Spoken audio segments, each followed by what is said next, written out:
Great day, everybody. Hope everybody's doing fantastic today. Today we're talking about this movie, and I'm not really sure what the title of it is. I always do it as a strange brew. But I guess when I've watched it, it says it's The Adventures of Bob and Doug. Strange Brew. So I guess that's the title. Anyways, I did have seen this movie before when I was a little kid. Watched it with my cousin, and the only thing I really remember about this movie, was that after every sentence, they would say "a," and me and my cousin would start talking that way. We kept on saying "a" after every sentence. This shows you the power that TV and movies would have on children, where they want to mimic what's going on the screen. But that stuff don't happen to adults at all, right? So anyways, let's get into this movie. Is this a Canadian movie? It stars Rick Moranis and Dave Thomas. And what do we say? It is from, I guess they're alumni from SCTV. And if you don't know what SCTV is, it's kind of like the Canadian version of Saturday Night Live. I'm not sure if SCTV is still going on. So if you are from Canada and you happen to see this movie or this review, let me know in the comments below. Is STV still going on? But I see a lot of clips on YouTube. It has like some of the alumni are very well known actors.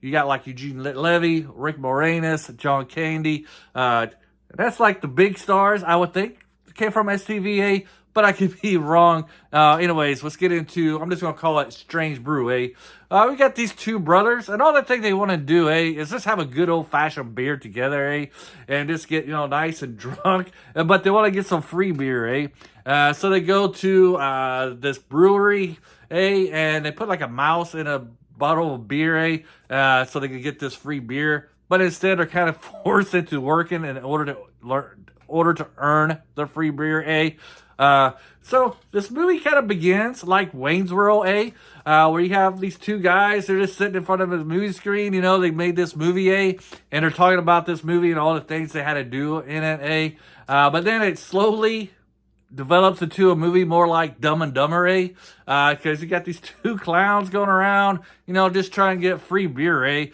then eventually they get trapped into this plot where somebody's trying to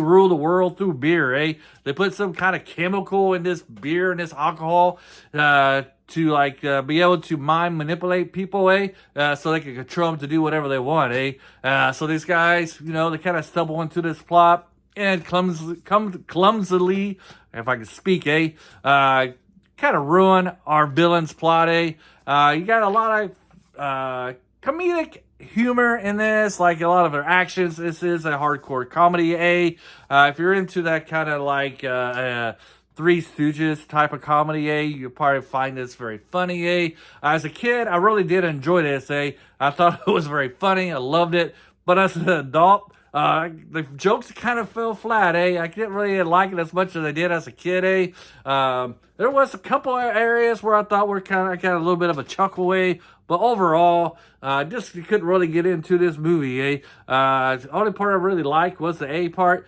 and the two characters, Rick Moranis, I guess this is his first movie, and he does a pretty good job of portraying this character. I can see why his career started to take off, He does a very good job in it. So does Dave Thomas. They got very good chemistry together, Partly because they were did this